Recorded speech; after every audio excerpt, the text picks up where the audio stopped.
नमस्कार शेतकरी बंधूंनो, मी Ganesh Tayde. Sahyadri agro services या यूट्यूब पेजवरती आपलं सहर्ष स्वागत करतो. शेतकरी बंधूंनो, आज आपण चर्चा करणार आहे आले अद्रक बाजार भावाविषयी. बाजारामध्ये काय सुधारणा झाली की कमी झाली त्या संदर्भात आज आपण चर्चा करणार आहे. त्याआधी तुम्ही चॅनलला जर नवीन असाल तर चॅनलला सबस्क्राईब करायला विसरू नका आणि व्हिडिओ शेवटपर्यंत जरूर बघा. शेतकरी बंधूंनो, आज तारीख आहे 23 डिसेंबर 2025 आणि आल्याच्या बाजारभावामध्ये एक स्थिरता जी आहे का दिसून येते. बऱ्याचशा भागांमध्ये ऐकायलाही मिळतंय की दरामध्ये जी आहे का सुधारणा झालेली आहे. पण आमच्या भागामध्ये जर पूर्णपणे विचार केला तर अजून काही दरामध्ये जी आहे का सुधारणा दाखवली जात नाहीये. तुमच्या भागामध्ये काय चालू आहे ते तुम्ही पण सांगायला विसरू नका. आजचे जे दर आहे छत्रपती संभाजीनगर जिल्ह्यामधले एक साधारणपणे ₹3500 प्रति क्विंटल ते ₹3700 प्रति क्विंटल प्रमाणे जे आहे का सौदे झालेले आहेत. त्याचबरोबर जो नवीन माल म्हणजे जो डागी माल आहे समजा खराब झालेला, डॅमेज झालेला, तो एक साधारणपणे ₹500 पासून तर एक ₹800 पर्यंत, ₹1000 पर्यंत जे आहे का खरेदी केलेली आहे. त्याचबरोबर शेतकरी बंधूंनो, सध्याच्या कंडिशनला आल्याच्या ज्या कंदाची साईज होण्यासाठी बरेचसे शेतकऱ्यांनी जे आहे का फर्टिगेशन थांबवलेले होते. पण मला तरी वाटतं की आपला जर प्लॉट चांगल्या कंडिशनमध्ये असेल, तर आपण जे आहे का आल्याच्या कंदाची फुगवणीकडे जे आहे का लक्ष देणं खूप गरजेचं आहे. कारण की येणाऱ्या काळामध्ये काही ना काही प्रमाणामध्ये जे आहे का आल्याच्या बाजारभावामध्ये 100% सुधारणा होणारच आहे. त्यामुळे आपण आपलं उत्पन्न कसं जास्तचं निघेल त्यावरती जे आहे का आपण फोकस करणं खूप गरजेचं आहे.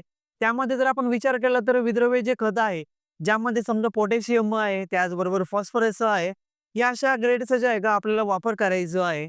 त्याचबरोबर सध्याच्या कंडिशनमध्ये जर आपण पूर्ण विचार केला तर थंडीच्या वातावरणामध्ये अन्नद्रव्य अपटेकिंग होण्यासाठी आपल्याला जे आहे का बऱ्याचशा अडचणी येत असतात. तर अशा वेळेला जे आहे का आपण सल्फरचा जास्त वापर करणं खूप गरजेचं आहे.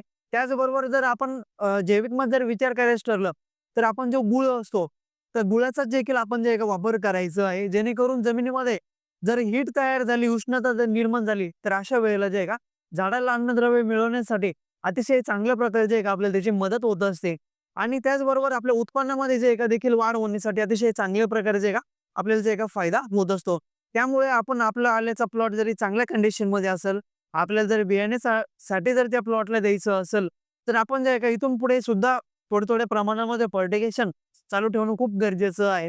त्यामध्ये सर्वात महत्त्वाचा विषय म्हणजे हा आहे, की आपल्या प्लॉटचा जरी पाला व्यवस्थित असेल किंवा एक साधारणपणे 50% ते 60% पर्यंत जरी पाला असेल, तर अशा वेळेला जे आहे का आपण फर्टिगेशन करणं गरजेचं आहे. आणि पाला जरी समजा जास्तच खराब झालेला असेल, 10-20% मध्ये जर असेल, तर अशा वेळेला आपण किती जरी खतं सोडले, तर त्याचा जे आहे का फायदा आपल्याला जे आहे का होणार नाहीये.